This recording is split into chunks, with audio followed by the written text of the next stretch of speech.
आम्ही आमच्या बुद्धीनं जे मिळवतो ना ती माहिती असते आणि गुरुच्या कृपेनं जे मिळतं ना ते ज्ञान असतं. स्वबुद्धीनं मिळवता येते तर ज्ञान नाही, स्वबुद्धीनं मिळवता येते ते माहिती, ती माहिती असते. आणि गुरुकृपेनं मिळतं ते ज्ञान असतं. आमच्या जीवनाच्या कृतार्थतेकरता माहितीचा उपयोग नाही आहे, ज्ञानाचा उपयोग आहे. ब्रह्मज्ञानाची आवश्यकता आहे. माहिती आज आहे तर उद्या बदलून जाईल. माणसं म्हणतात अहो आम्हाला हे माहिती होतं, मग मुलं म्हणतात अहो आजोबा ते झालं, आता ते बदलून फार वर्ष झाली, तुम्ही अजून जुन्याच काळात आहे.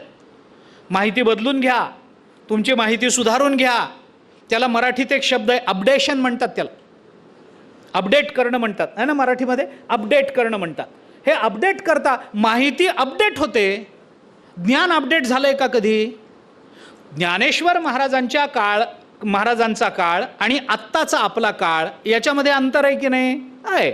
पण ज्ञानेश्वर महाराजांना झालेलं ज्ञान आपल्याला जर होईल ज्ञान, तर त्या ज्ञानामध्ये बदल झालाय का? अपडेशन आलं का? झालं का काही की बाबा अपडेशन आलंय, आता तुम्ही हे तुमचं आता हे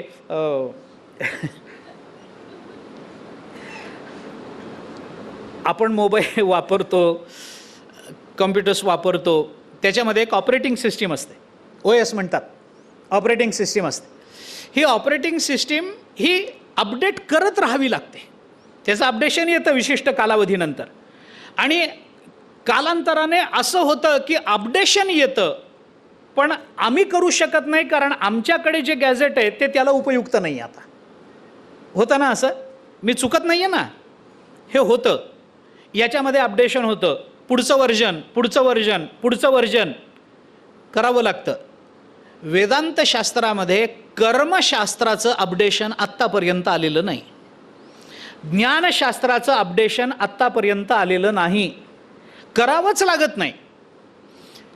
परब्रह्म स्वरूपाची प्राप्ती ज्या काळामध्ये परब्रह्म काय अगदी सुरुवातीचा विचार केला तर सदाशिवापासून ते ज्ञानोबरायांपर्यंत आपण जर गुरुपरंपरेचा विचार केला तर त्यांना जे ज्ञान झालं आणि ह्यांना जे ज्ञान झालं त्या ज्ञानामध्ये किती वर्जन्स आली ज्ञानाची? आली नाहीत. त्याच्यामध्ये अपडेशन आलं नाही. तेच ते ज्ञान आहे.